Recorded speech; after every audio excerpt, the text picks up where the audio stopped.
Welcome to Historical Drama with the Boston Sisters.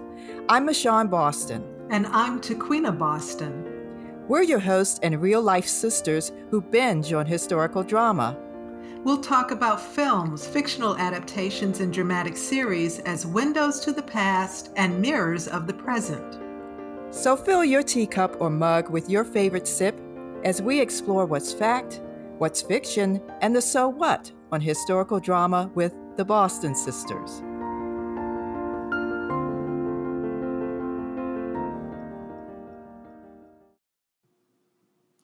I'm Michonne Boston. And I'm Tequina Boston. Welcome to Historical Drama with the Boston Sisters, where we talk about historical films and dramatic series as windows to the past and mirrors of the present. Listen to past episodes and sign up for our newsletter on our webpage at michonnebostongroup.com/Boston Sisters to stay up to date on new episodes and bonus content.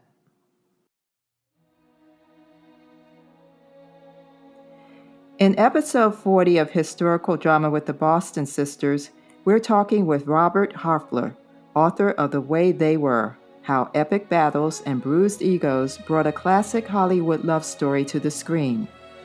Hofler's book is a behind-the-scenes story about the inspiration and making of the iconic 1973 film, The Way We Were. The Way They Were draws from screenwriter Arthur Laurents' unpublished writings, as well as interviews with director Sydney Pollack, actors Barbra Streisand, Robert Redford, and other key players. Coinciding with the 50th anniversary of the film, The Way They Were includes stories about controversies, deleted scenes filmgoers never saw, the much-anticipated but never filmed sequel, and the real-life romance that inspired this groundbreaking love story of opposites. The book is the definitive account of how The Way We Were changed the rules of movie making and redefined the Hollywood romance genre. 50 years later, The Way We Were is seen as one of the greatest dramatic movie romances of all time. In the film, we meet Katie Morosky, a Jewish working-class firebrand portrayed by Barbra Streisand, and Robert Redford as an all-American golden boy, Hubble Gardner.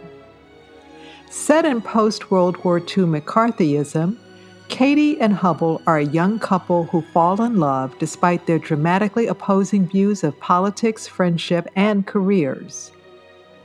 Near the end of the war, Katie has a chance meeting with the naval officer Hubble at a party. Seeing Hubble transports Katie to their college days in the 1930s, when she was a young activist and member of the Young Communist League, urging students to fight against fascism in Europe. And Hubble was the handsome star student athlete and a talented emerging writer. Katie and Hubble occupy two different worlds in the same space, but each admires something in the other. Katie and Hubble move to Los Angeles and build their love nest in a beachfront Malibu home. But McCarthyism shakes up Hollywood, bringing fear and destroying film industry careers based on political views and associations. Katie defends targeted film industry people, including the Hollywood 10, and protests the tactics of the House Un-American Activities Committee in Washington, D.C. Hubble stays out of the fray and does not support Katie's political activism. The Way We Were earned a Best Actress nomination for Barbra Streisand and won 2 Academy Awards for Best Original Dramatic Score and Song by Marvin Hamlisch. Though love does not conquer all for Katie and Hubble, The Way We Were's appeal endures, earning the film a top 10 spot in the American Film Institute's 100 Greatest Love Stories of All Time. Robert Hofler is the author of The Man Who Invented Rock Hudson, a biography of Agent Henry Wilson.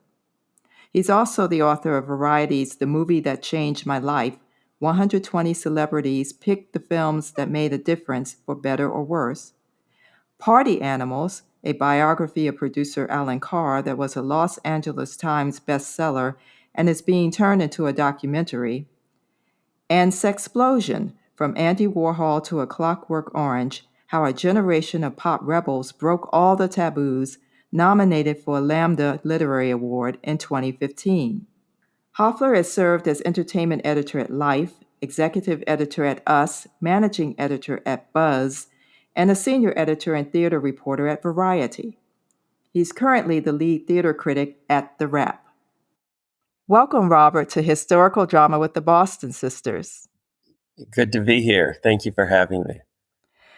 So, putting us all on the spot 50 years later, what do you recall from your first time seeing The Way We Were? Where did you see the film? What was your reaction to The Way We Were? It's one of those movies where I remember exactly where I was because it was Christmas Eve, 1973, and I was going to NYU, and it was the first time that I had not spent the holidays with my family back in Iowa. And I was very interested in The Way We Were because of its politics. Today, it doesn't seem like it's politically a controversial movie. But in 1972, when they were making it, it was released in 73. A lot of those Hollywood players who enforced the blacklist, the McCarthy blacklist, against anyone who was suspected of being a communist, were still major players in Hollywood. And I was interested in that story because I came from a very politically conservative family. And I knew that my mother and father really supported Joe McCarthy. They thought he was a little extreme, but they basically thought he was right. And so I was very interested in that story. You have to remember that in 1972, when they were making the movie, Ronald Reagan was governor of California. Back in 1947, which was the year that the movie is basically set. There's part of it is set in the 30s and part of it is set in 1952, but the bulk of the movie in Hollywood is set in 1947. And in 1947, Ronald Reagan was president of the Screen Actors Guild, and he enforced the blacklist. Also, in 1972, Richard Nixon was president of the United States. In 1947, Richard Nixon was serving his first term as representative from California, and he sat on the House on Un-American Activities. So it was a controversial movie for Columbia Pictures to make. You have to remember that William Morris Agency was very much behind the blacklist and helped enforce it. They were still the major agency and still are today. They did not want to be reminded of this history. That sounds kind of contemporary, people not wanting to be reminded of our history. Yes, isn't it? Yeah, it's so based on all that, what inspired you to write this book, The Way They Were? How did you access the resources to be able to tell the story that you're telling in your book? Well, there was that political interest because of my parents. And then in 1995, I had interviewed Sydney Pollack for another movie that he was doing. But we ended up talking a lot about The Way We Were because I'd heard stories that a great deal of the film had been cut. And a lot of the Hollywood section on the blacklist is what got cut. And I said, is there going to be a director's cut of the movie? And he said, no, there is not going to be a director's cut. I'm happy with the cut the way it is. But an hour was cut out of the movie, most of it having to do with the blacklist. And he said it didn't work. So I'm happy with the movie the way it was. What I didn't realize at that time is that he had had major fights with Barbra Streisand, although they remain good friends, over two scenes she particularly wanted put back into the movie having to do with the blacklist. So I don't know, like a lot of movie buffs, you just always think, oh, if there's there's this other movie out there, that this is a good movie, but it could be even made better if just some of these scenes were put back into it. And I think that is certainly the case with Orson Welles' Touch of Evil, which they also re-edited and scenes were put back in. But it was always a pretty good movie. And then, we saw that it was a great movie. I don't think that is the case with The Way We Were. And that was one of the things I discovered about the movie. And I also went into the two scenes that Barbra Streisand to this day wants to put back into the movie. And I'm hoping at least for its actual 50th anniversary later in October that she will be able to have at least one screening where those scenes are put back in. But I think that Sydney Pollack's two daughters, and I don't know this for sure, but I think they prevented that from happening, that they wanted to respect their father's wishes. Then that was 1995. In about 2002, I got to know Arthur Laurents. And there were rumors around Broadway, because I was the theater reporter for Variety at the time, that Arthur Laurents was really writing about himself as the Katie character. And that, in fact, Hubble was based on his longtime partner, Tom Hatcher. Arthur Laurents had been this political radical in college in the 30s. He went to Cornell University. He was not a communist, but he then later claimed that he was blacklisted in Hollywood, which I think he wasn't always someone who told the truth. He was quite a fabulist. He was a very good storyteller. I don't think that was actually the case. But I actually did meet him. I did meet Tom Hatcher for my book, The Man Who Invented Rock Hudson, because Tom Hatcher was a client of the agent of Henry Wilson. And it was Arthur Laurents who set up that interview. And I interviewed him at their home in Greenwich Village on St. Luke's Place, a beautiful brownstone. And later I asked Arthur,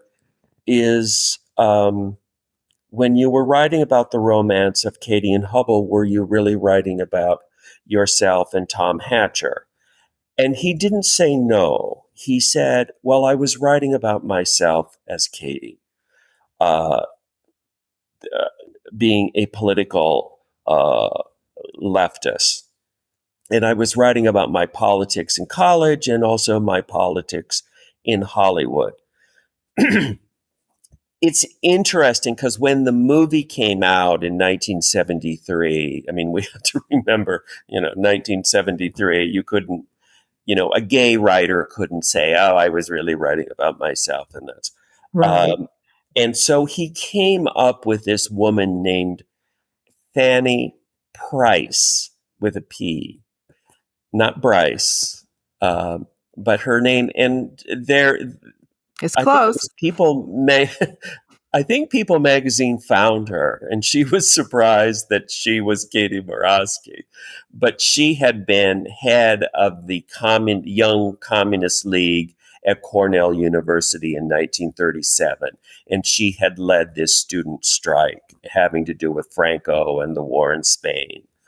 But years later, to me, in interviews, Arthur said I was writing about myself. I was Katie. And then in his last memoir, he said basically the Katie character is me. I asked Barbra Streisand about that, and she was saying, yeah, but,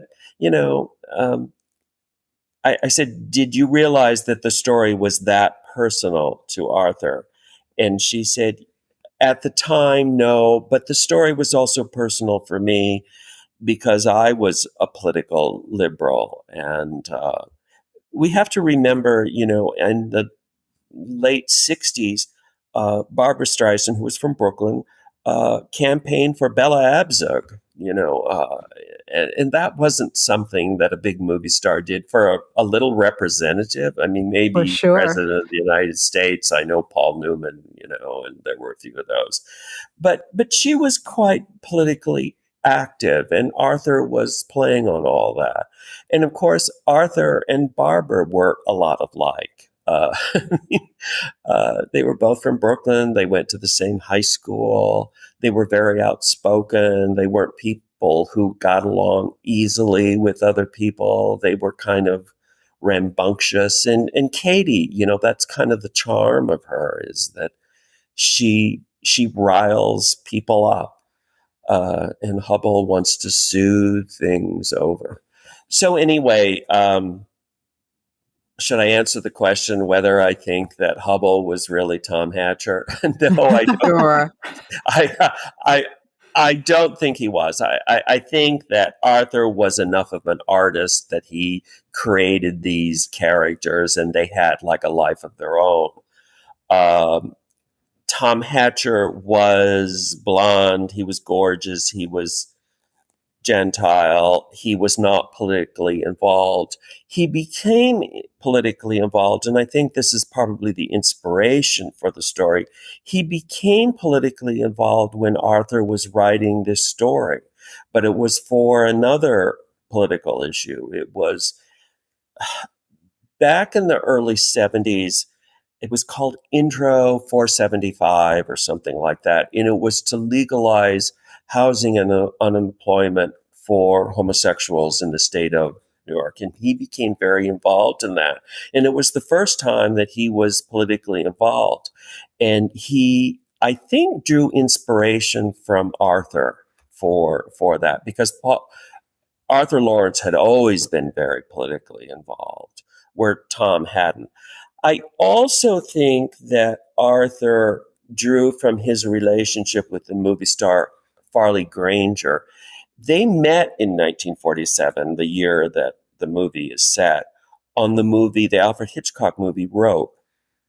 And they became lovers for about 5 years. And he was gorgeous. He wasn't blonde, but he was this Gentile. And he was, kind of not politically interested.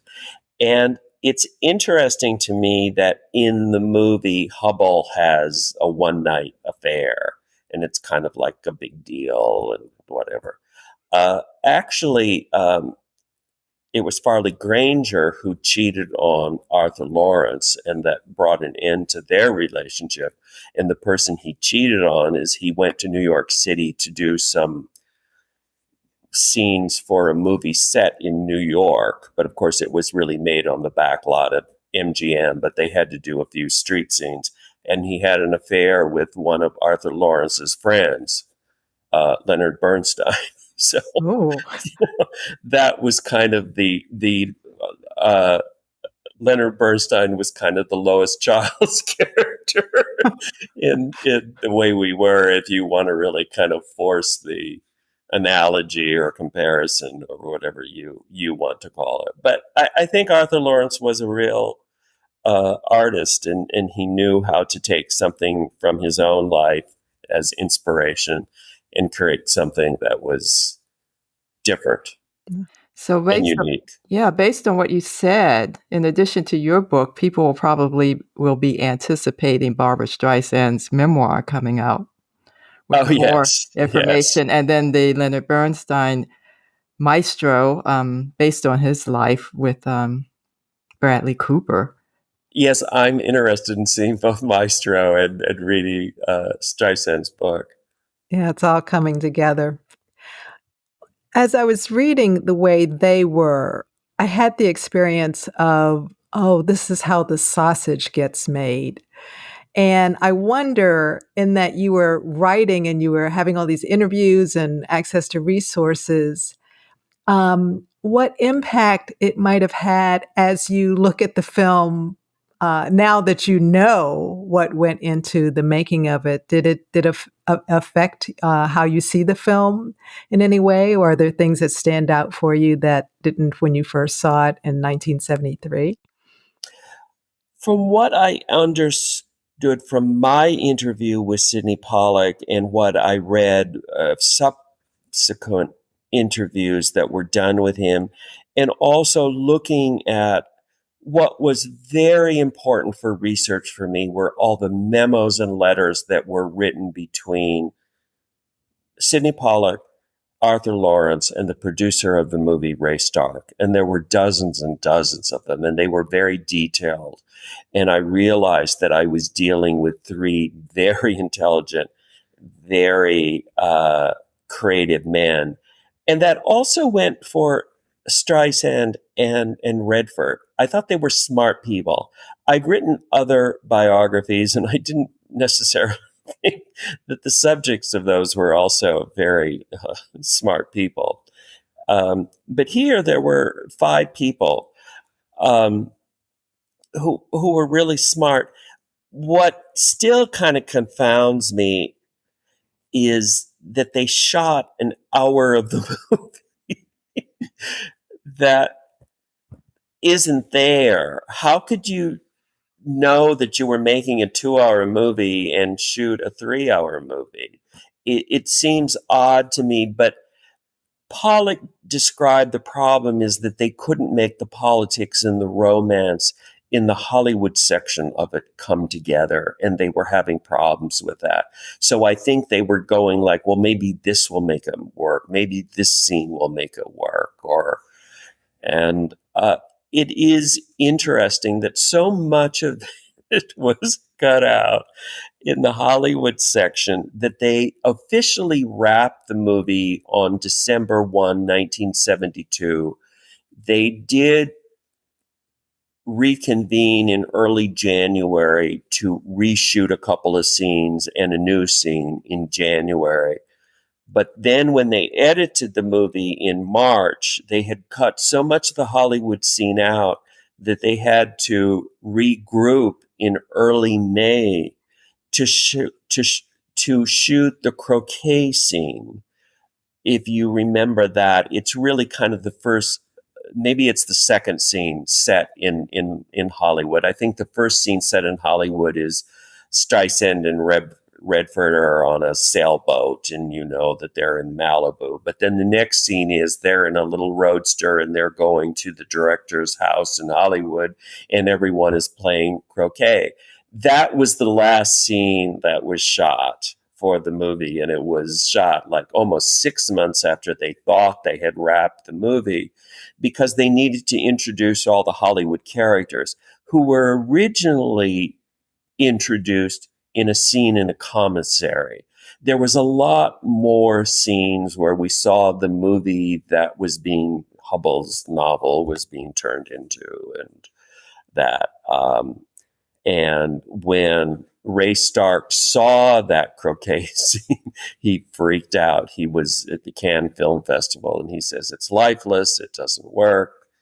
And also he was upset because Barbra Streisand was between movies and she had gained, I think, about 15 pounds, which I don't understand. Why, if you're upset about your leading lady having gained weight, you put her into white knit slacks. But that's another story. Yeah. Well, The Way We Were is described as a groundbreaking classic love story and, quote unquote, that changed the ground rules of movie making and has defined romance ever since. What makes this film a classic, and what impact did it have on the genre of romance? Well, to me, the movie is unique and kind of remains unique because before I wrote this book, I didn't even know the Yiddish term shagetz. I knew the term shiksa, which was the Gentile woman. But I never kind of knew, okay, who's the Gentile man? I just, the Gentile man. But that's a term, shagetz. And we really don't have that very much in Hollywood movies. The shiksa is kind of all over the place because of Woody Allen, because of Ben Stiller, because of Larry David, because of I'm blanking on the series that Larry David wrote. Seinfeld? Steinfeld, yeah, Seinfeld. And also you had it with The Heartbreak Kid, I think kind of predated all of those. That's Charles Grodin movie with Sybil Shepherd. But with the Shagets, it's kind of Barbra Streisand had that to herself, and no one has kind of come along to be the Jewish female character who has this Shagets. You had it with Dirty Dancing. You had it a little bit in the Lane Dunham series Girls. That there was one episode, there was a Patrick Wilson. He was this kind of gorgeous doctor in Brooklyn, and he had this fabulous house, and she somehow ended up spending the weekend there.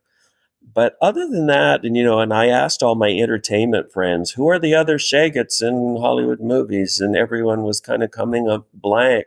So in a way, it broke a rule, or it introduced something that no one else kind of picked up on much again. I do feel there is a big difference from the way that I reacted to the movie back when I originally saw it, because I really saw it as this Jewish Gentile relationship, and that is still key to it. But what impressed me more now that I'm 50 years older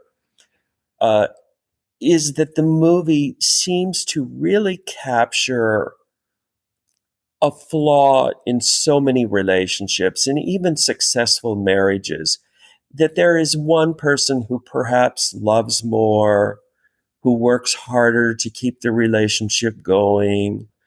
And, who is the fortunate one? The one who's the lover or the loved? And I think the movie kind of gets to that. I do think, though, that the movie also gets to something that is very much a feminist subject.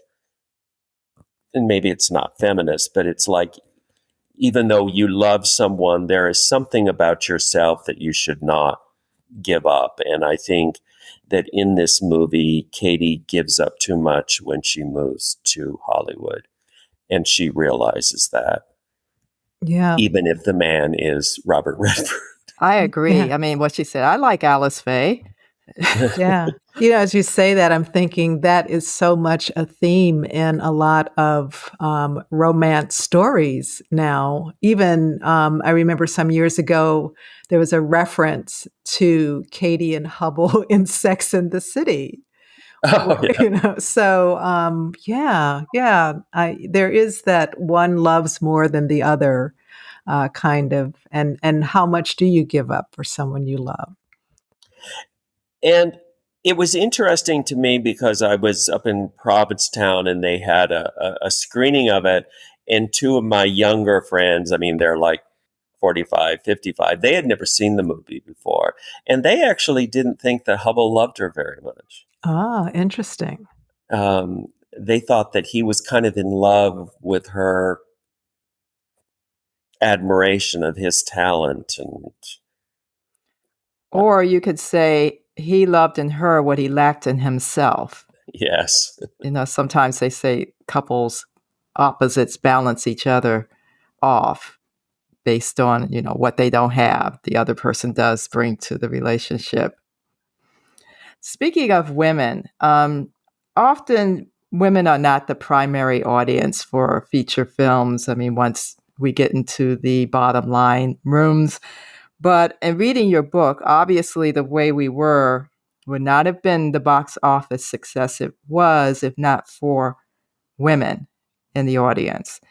How did women's response to the film contribute to this box office success?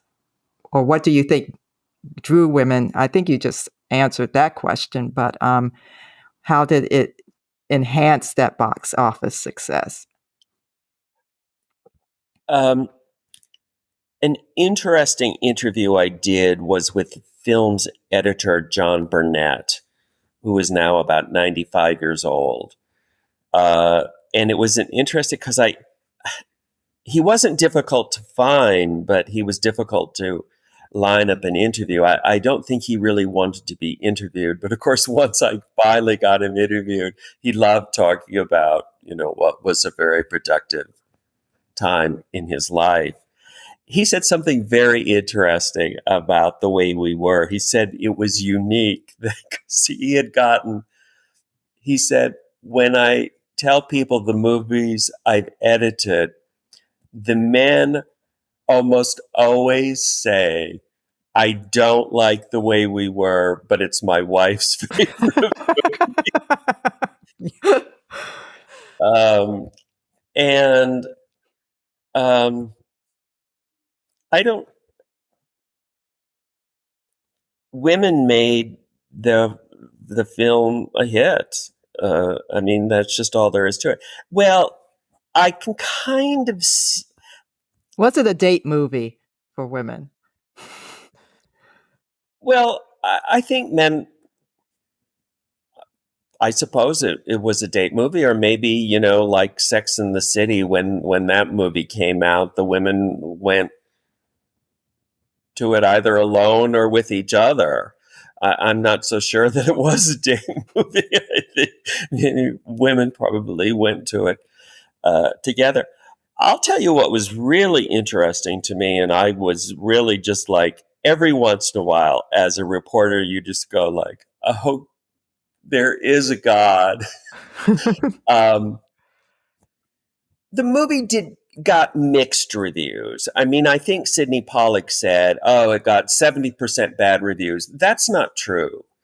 But it got a lot of bad reviews from very important male critics like Vincent Canby in the New York Times, Siskel and Ebert, Stanley Kaufman, who was a big deal at the time. It got 2 very good reviews from Pauline Kael in the New Yorker and Judith Crist in New York Magazine.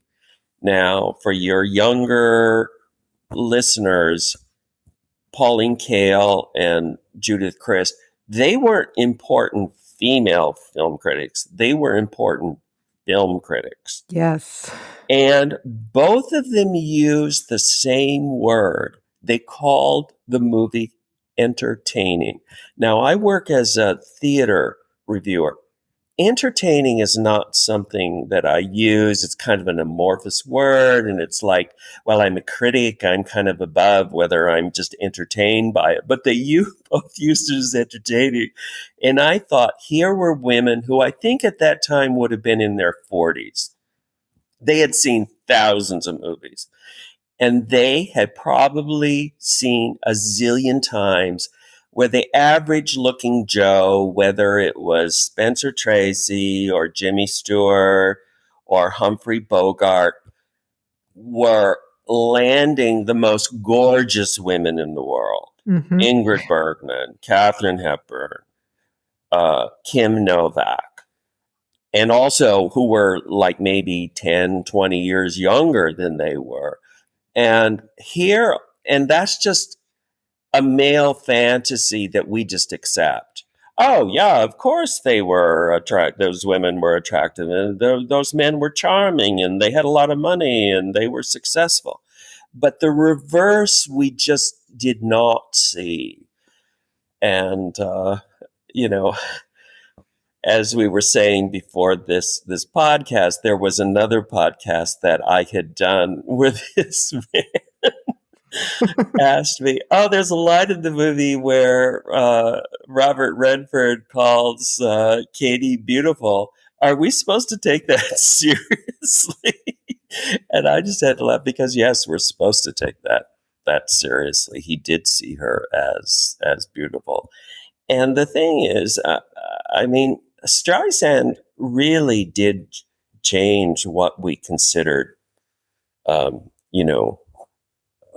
beautiful, and our whole kind of idea of what is attractive, which used to have a very, very narrow definition. Yes. Yes. She changed it to more of beauty as one's unique look versus the standard features that are considered balanced beauty.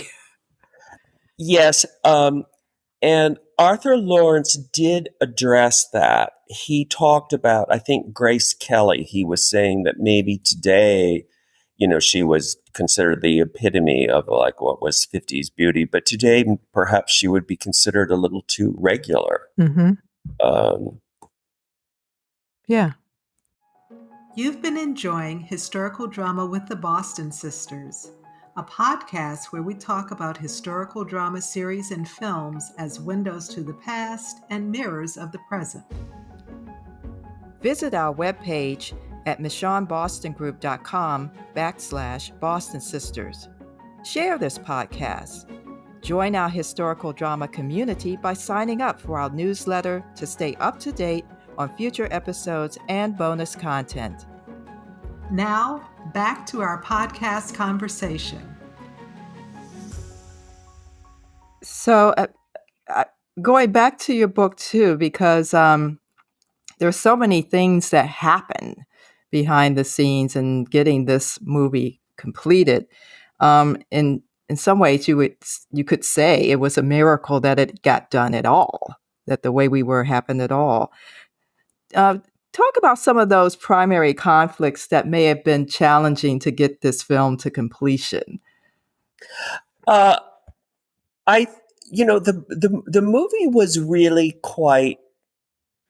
Arthur Laurents did a treatment of 120 pages, which is a long treatment. And I think he was thinking in terms of, because then there is also a novel that was released in 1972, which is not a novelization of the screenplay.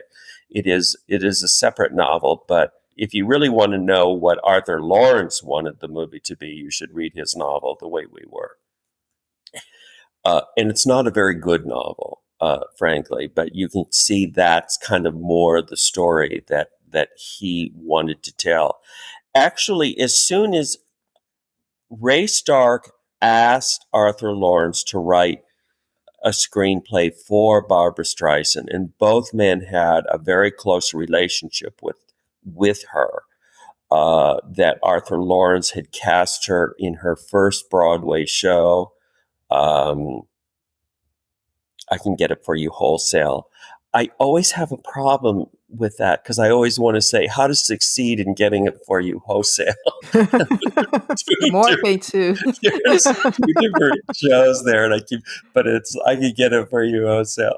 I think that's the name of the show. So that was her first show, and anyway,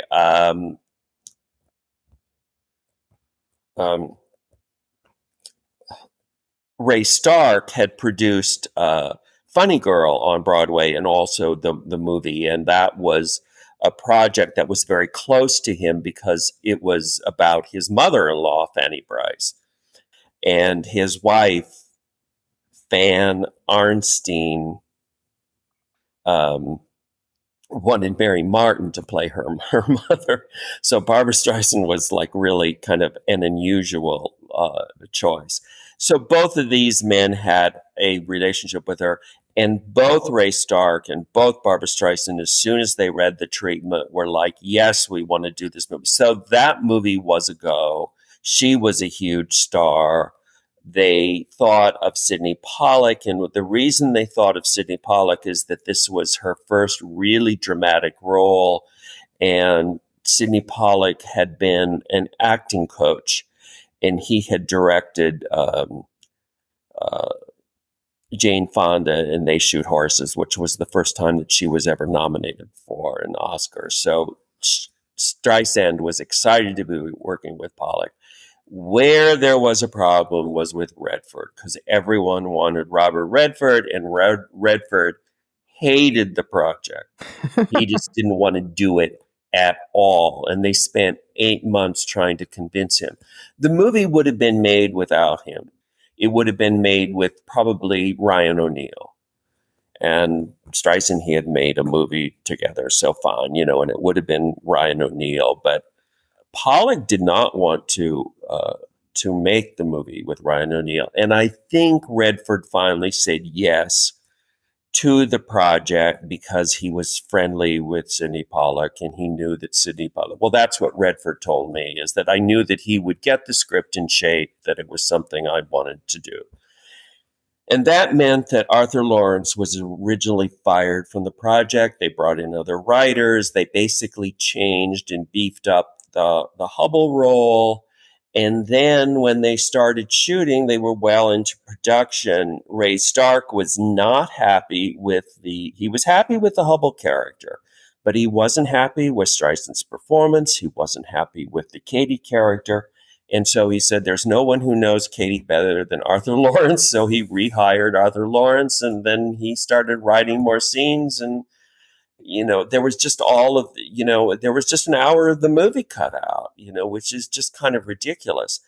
What I do think, and this goes back to the film director, John Burnett, he said that when we saw the whole movie, and actually John Burnett had a higher opinion of the Hollywood scenes than Sydney Pollack did, was that when we saw the movie, we realized all that it mattered is that Katie have a cause. In the 30s, it was Franco. In the 40s, it was the Blacklist. And in the 50s, it was the bomb. And it really didn't matter that the movie started becoming about those Hollywood characters. And all of those Hollywood characters in the movie were based on real people. The Hollywood section is a Romano play. The Bissinger character, the movie director, is based on John Huston. John Huston started an organization, a very leftist organization called the Thought Control Conferences, and they went to Washington, D.C. to protest the House on American Activities. The Vivica Linford's character, who is the agent who is blacklisted, was based on Salka Vertel, who was blacklisted and was supposedly Greta Garbo's lover, although she always denied that. You remember in the movie, Hubble makes a slur about her lesbianism. Dalton Trumbo, who went to jail for refusing to name names, is the Murray Hamilton character, which was not completely cut out of the movie, but he's barely in the movie at all. And he used to give a big speech at the Thought Control Conference. And then near the end of the movie, he also asks Hubble to sell one of his scripts because he can't. And that's what Dalton Trumbo did, is he got other people to sell the scripts for him under pseudonyms and whatever. And then you will remember there is Hubble's agent, and her name is Alan Ann McCleary. And she has red hair, and all that you really remember in the movie now is probably that she's making lunch with Katie while they're playing in their Malibu cottage, and they're playing volleyball outside. And she says something about, I can get Hubble a 3-picture deal. You can live in style. And Katie says, I thought we were already living in style. That was based on a real agent named, Meta Rosenberg. And Meta Rosenberg was interesting to me because she was Robert Redford's first agent in Hollywood. And Meta Rosenberg was a major agent and went on to be a major TV producer. She did the Rockford Files with James Garner. And in the scenes that were cut out, one of them was that she was a former communist, and she named names in Washington, D.C. before HUAC. And then Katie tells her off. She says, I think you're a piece of crap, but she used a different word.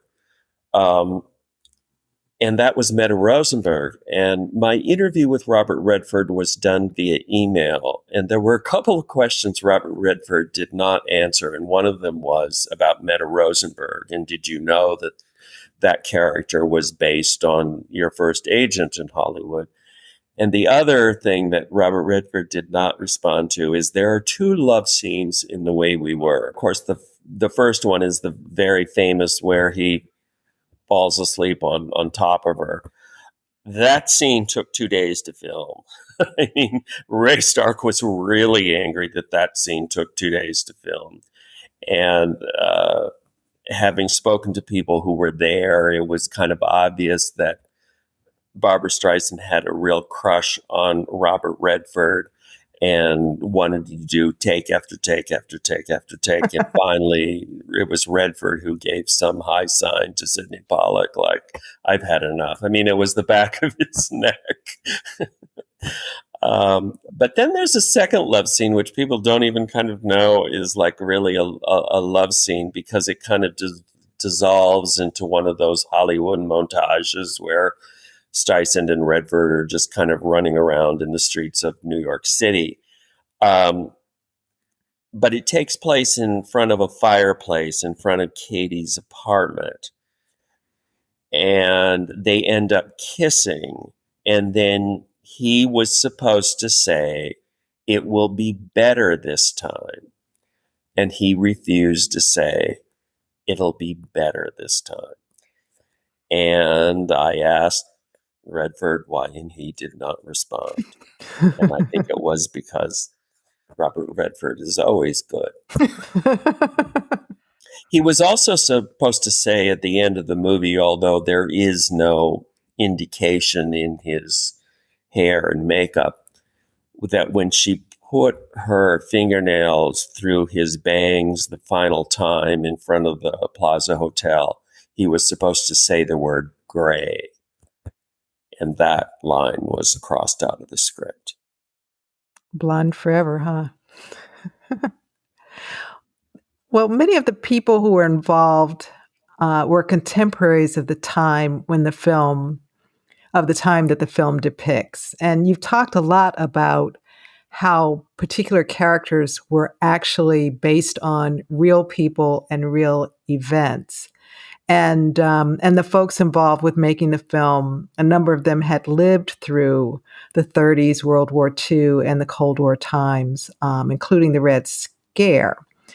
So we always like to look at how films not only give us a sense of what the past may have been like, but also how it reflects our own time. As you think about the film, do you feel that it included the sensibilities of those post-war times around love, sex, and relationships, or was it more mirroring how we were looking at those kinds of areas of living in the 1970s? Like, how much was it a historical film and how much was it really kind of us looking at a period of history, but applying our own lens of the 70s to it at the time? Well, it was certainly through the lens of the early 70s.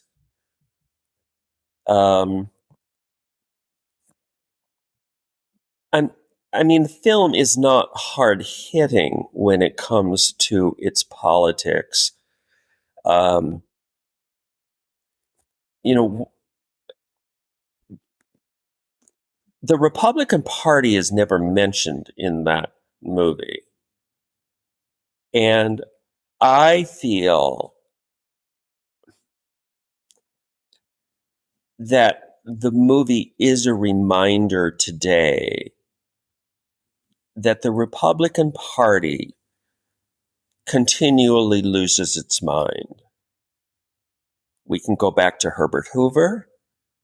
We can go back to McCarthyism. We can go back to Watergate. We can go back to the made-up, George Bush's made-up war. And now we can go to Trump. It is a party that continually loses its mind. And every once in a while, it acts normally.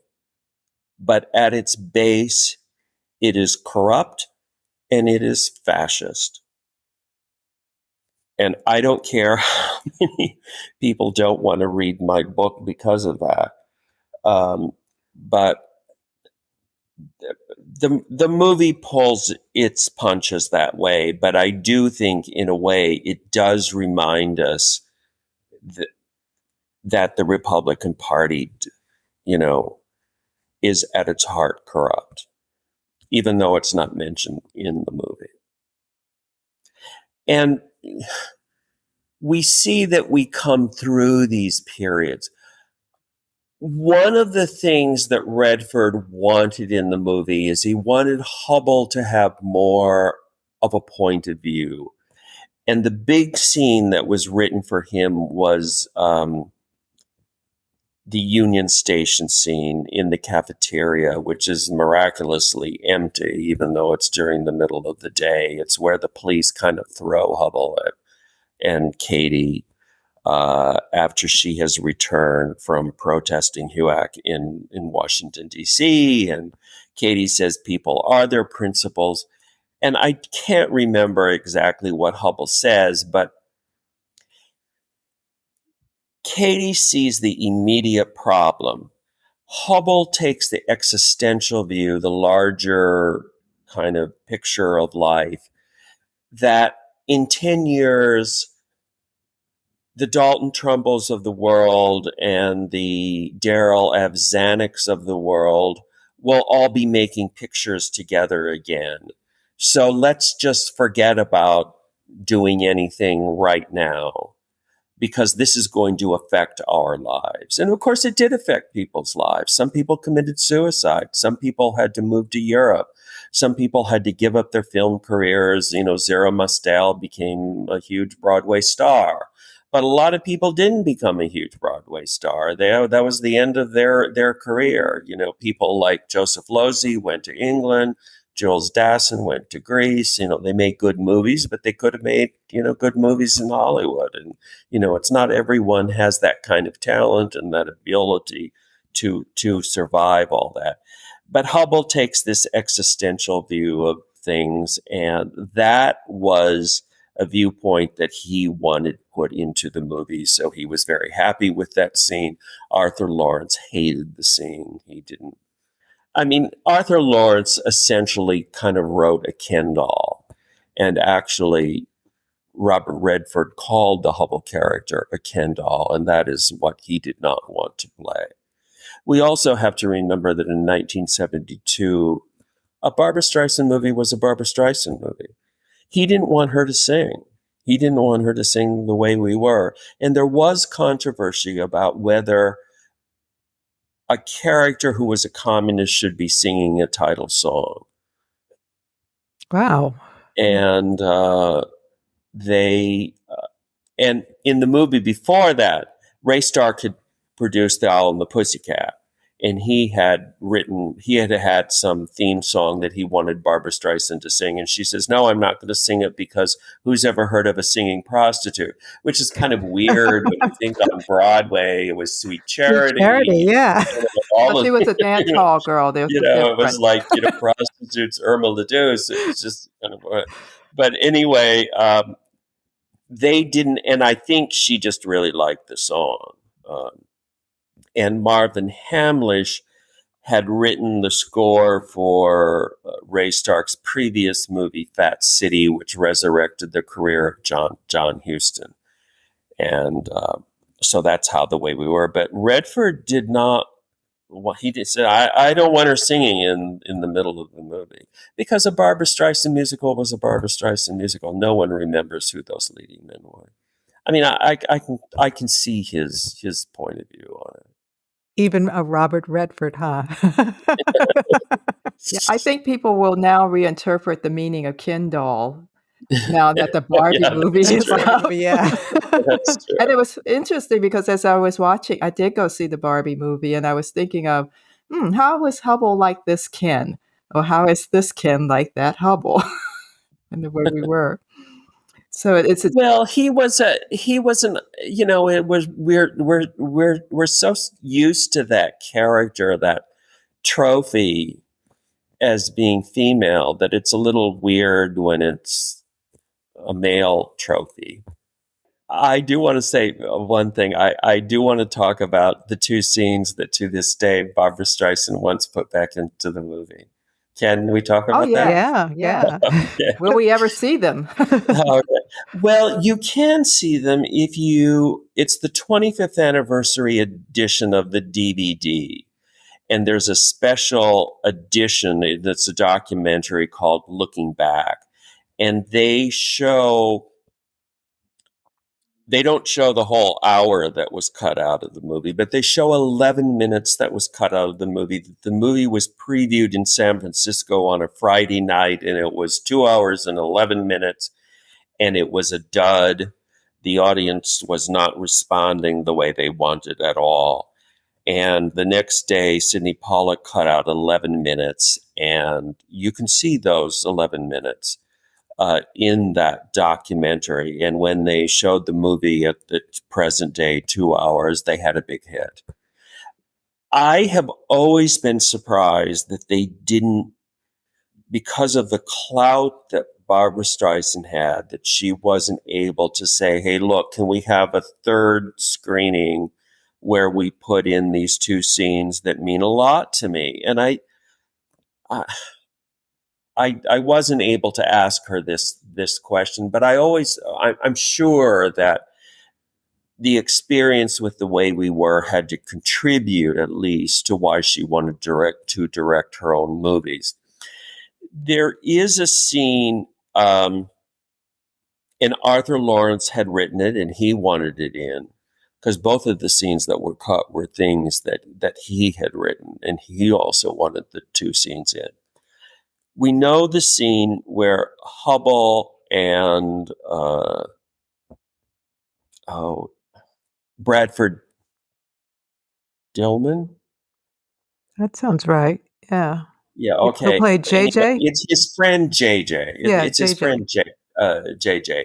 They're on the sailboat, and they're trying to remember the best year, the best month, whatever. There was a companion scene that was Streisand's scene that went with that. And anyway, that was cut out. And that was, she is very pregnant and she is driving across the UCLA campus. I have no idea why. But anyway, she is driving across the UCLA campus and she sees a young woman, a co-ed, who reminds her of herself in 1937.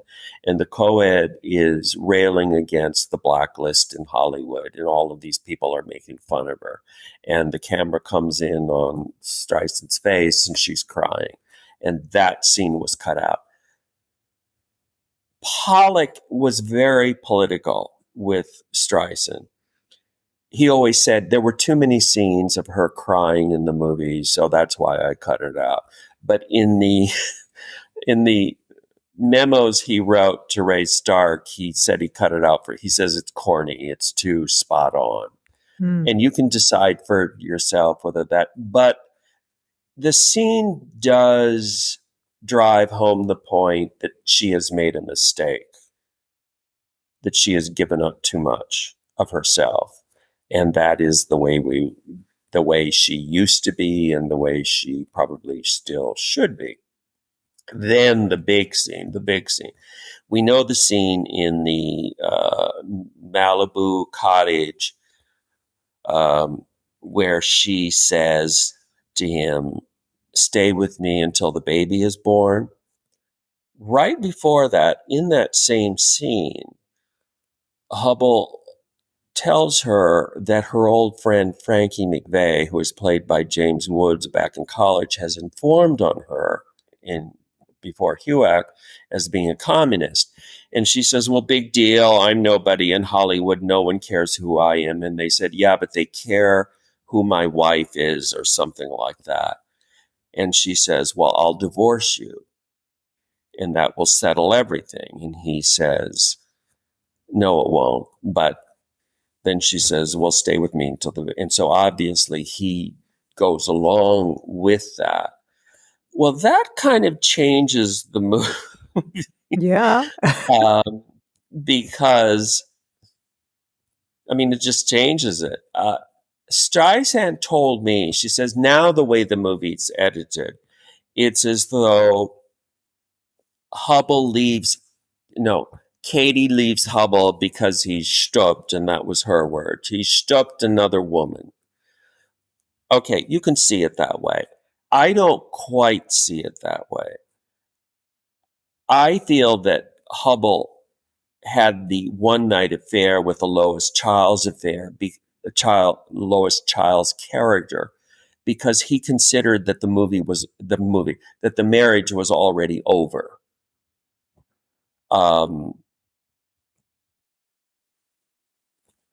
So Arthur Laurents and Sydney Pollack had two very different views of the movie. And Arthur Laurents, in a letter to Sydney Pollack right before he was fired, these aren't exactly his words, I don't have them in front of me, but to encapsulate it, Sydney Pollack saw their relationship as a tragedy. Arthur Laurents saw their relationship as a melodrama. And what that is the tragedy is the relationship was doomed from the beginning, that there was a fatal flaw in that relationship. Arthur Laurents did not feel that way. He felt that the relationship was destroyed by forces outside of the relationship. I actually prefer the movie without those two scenes, because I do feel that there was something wrong in that relationship. That when she says, "I like Alice Faye," that was a mistake on her part. And Hubble was the kind of guy who was happy to sell out and be in Hollywood and like this, so let him go off and do that. But I can see she and Arthur Laurents, and if you want to see that documentary, it does go into that very well, and you can see the two scenes, but you don't see them in the context of the movie. Yeah. Pollack said that he wanted a through line, a quicker through line to the end of the movie, that he felt that the movie was kind of over and they didn't need this explanation. But I kind of like the idea that I did interview the producer, Scott Rudin, who had produced some Sydney Pollack movies, and he was going to produce an Arthur Laurents play, but it went south. But anyway, they were good friends. He was good friends with both men, even though those two men, Sydney Pollack and Arthur Laurents, hated each other's guts. He was friendly with both of them, and he thought that the movie was better without the two scenes. Okay. Well,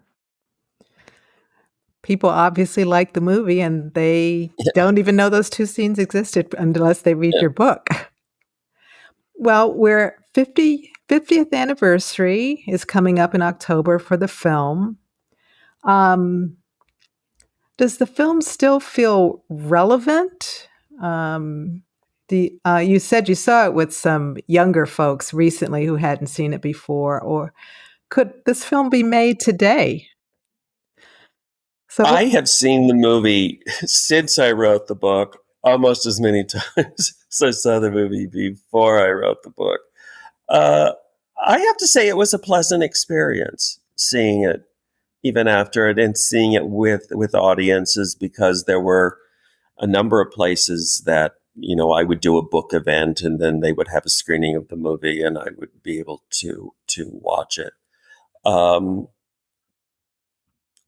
I think it holds up, and I think it holds up for something that I talked about earlier, is that when I originally saw it, I thought it was very Jewish Gentile, and that's what the movie was really about. And actually, it was interesting in criticism that Sydney Pollack had of Arthur Laurents' original script. He said, these aren't his exact words, but it was kind of like, we have to have more than just Jewish and Gentile. There have to be some other kind of reason, something going on here. And Arthur Laurents is like, well, she's Jewish and he's Gentile. And that seemed to kind of explain everything for him. But I think the movie holds up because it's about the lover and the loved.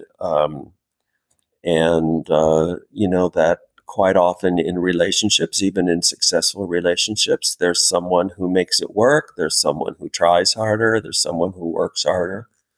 There's someone who loves more. Could I bring up a little something about the sequel? Oh, please do. Oh, okay. Um, it was interesting because I was reading all this stuff about, um, and Sydney Pollack seemed really kind of even in the early 80s, like, oh, this is going to happen. This is going to happen. But when I talked to him in 1995, I remember he said, well, the sequel, no, there wasn't a sequel. He said, you can have, when characters are young, we forgive them their errors. When they're older, we don't. And I think that's one of the reasons why we don't have movies with a lot of old characters in them. They tend to be younger. But it was very interesting to me because Robert Redford, in my interview with him, was insistent that he never wanted to make us a sequel. But he did say that Arthur Laurents and Barbra Streisand were very interested. A sequel doesn't work because one of the things that works about the movie The Way We Were is that she comes to the realization that even though she loved him, she made a mistake. And so are we supposed to think they get back together again? And then what is she going to do with her Jewish husband, David X. Cohen? And Streisand had to fight for that line. That was an original line that Arthur Laurents had in it. And they took it out, and she fought for the line, David X. Cohen. Well, what's the X for? It's the only David X. Cohen in the phone book.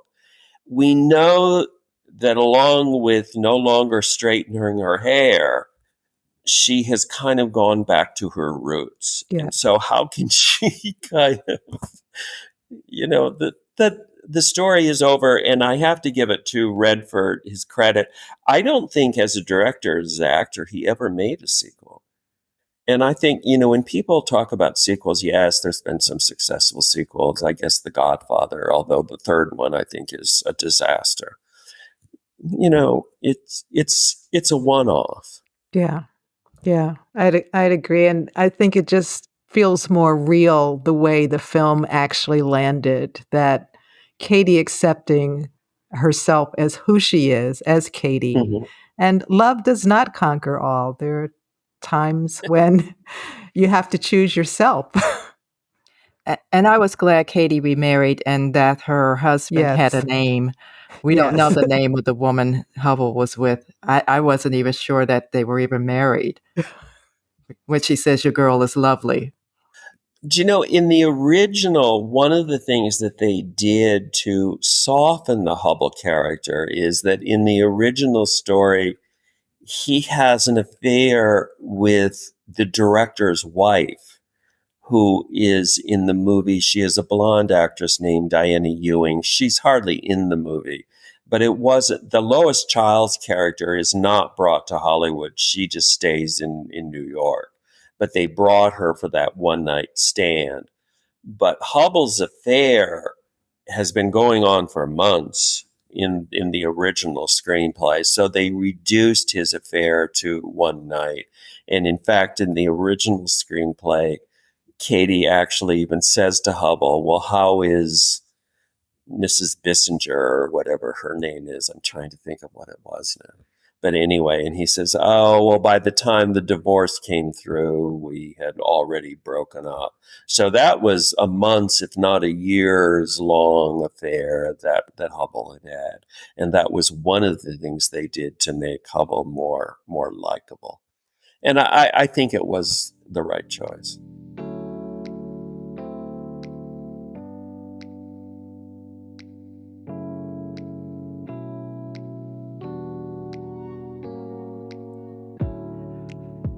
Robert, we're at the point of our podcast where what we call our lightning round, which are questions we ask all our guests Okay. that relate to the themes of this podcast, historical drama with the Boston Sisters. So I'm going to start it off. We have two questions, and the first is, if you could travel back in time, what time would you visit and why? I would want to travel back to maybe about 1835 or whatever. What I love most is opera, and I would love to have been like at the world premiere at La Fenice of Bellini's opera I Puritani, or now that I think about it, I would love to have been at, some premiere of a Wagner opera, or what Bayreuth was like when it first opened. The second question is about a time capsule, because we see all of ourselves in some ways as living history. So, what three items would you put in a time capsule that reflect your life and the times you've lived through? Oh, I would probably put my books in there and maybe some of the reviews I've written. Robert, thank you for joining us today on Historical Drama with the Boston Thank you for having me. Sisters. Your book is giving us an opportunity to look at the way we were again with fresh eyes and new perspectives. So thank you very much for writing this behind-the-scenes story about the making of The Way We Were. For our audience, Columbia Pictures, The Way We Were, directed by Sydney Pollack, featuring Barbra Streisand and Robert Redford, is available for streaming on select platforms. Please note that fees may apply. The Way They Were, How Epic Battles and Bruised Egos Brought a Classic Hollywood Love Story to the Screen by Robert Hofler, is published by Citadel Press. You can purchase your copy from our affiliate bookstore. Go to the link in the description for this podcast or our website at michonnebostongroup.com/Boston Sisters, where you'll find more information and resources related to this and other podcast episodes. We invite you to share this episode of Historical Drama with the Boston Sisters with someone you know who would enjoy the conversation. Subscribe to Historical Drama with the Boston Sisters and enjoy past episodes wherever you listen to your favorite podcast. Sign up for our newsletter to stay up to date on future episodes and bonus content. You can write us at podcast@michonnebostongroup.com. Like and share Historical Drama with the Boston Sisters on your social media. This is Michonne Boston. And this is Tequina Boston. Thank you for listening.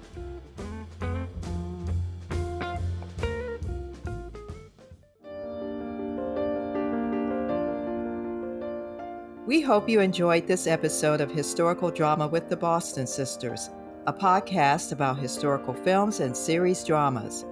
Visit our webpage at michonnebostongroup.com/Boston Sisters. Tell us what historical dramas you're watching. Who knows? We may do a show about it. Sign up for our newsletter, subscribe to the podcast, and share it with the people you know who binge on historical drama. Historical Drama with the Boston Sisters is brought to you by the Michonne Boston Group. The views and opinions expressed on Historical Drama with the Boston Sisters are those of the speakers and do not represent the positions or views of the Michonne Boston Group, its clients, or affiliates. This is Michonne Boston. And this is Tequina Boston. Thank you for listening.